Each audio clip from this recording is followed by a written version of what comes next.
ভারত ও your ঐতিহাসিক বাণিজ্য চুক্তি নিয়ে অসন্তুষ্ট আমেরিকা।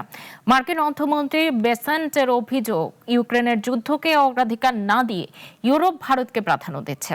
রাশিয়ার তেল কেনার কারণে যুক্তরাষ্ট্র ভারতের ওপর অতিরিক্ত শুল্ক আরোপ করেছে। ভারত ও ইউরোপীয় ইউনিয়নের মধ্যে সম্প্রতি একটি ঐতিহাসিক মুক্ত বাণিজ্য চুক্তি স্বাক্ষরিত হয়েছে, যা দুই পক্ষের জন্য গুরুত্বপূর্ণ অর্থনৈতিক উদ্যোগ হিসেবে ধরা হচ্ছে। তবে যুক্তরাষ্ট্র এই চুক্তি নিয়ে স্পষ্ট অসন্তুষ্টি প্রকাশ করেছে।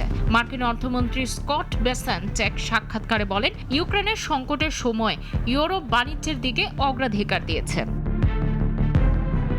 বেসেন্ট আরও অভিযোগ করেছেন, ভারত এখনও রাশিয়ার তেল কিনছে এবং ইউরোপ সেই তেল কিনে রাশিয়ার সঙ্গে ভারত বাণিজ্যকে সুবিধাজনক করছে।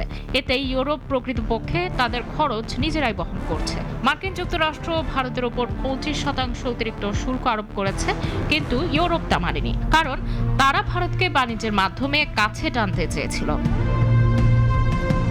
বেসেন্টের মতে, ইউক্রেনের মানুষদের কথা বলার সময় ইউরোপ আসলে বাণিজ্যকে অগ্রাধিকার দিচ্ছে। যুক্তরাষ্ট্র ভারতের সঙ্গে একটি বাণিজ্য চুক্তি করতে চেষ্টা করছে এবং মার্কিন প্রেসিডেন্ট সহ একাধিক নেতা দাবি করেছেন যে চুক্তি প্রায় চূড়ান্ত। তবে ভারত ইঙ্গিত দিয়েছে তারা এখনও রাশিয়ার কাছ থেকে রিয়ার আর্থ সহ অন্যান্য গুরুত্বপূর্ণ কাঁচামাল কিনছে। এই চুক্তি শুধু বাণিজ্য নয়, কূটনীতি এবং আন্তর্জাতিক জটিলতার এক সংমিশ্রণ, যেখানে ভারত, ইউরোপ এবং যুক্তরাষ্ট্রের স্বার্থ এবং কৌশল সব মিলিয়ে বড়ভাবে প্রভাবিত হচ্ছে। শামীমা ইসলাম, নাগরিক।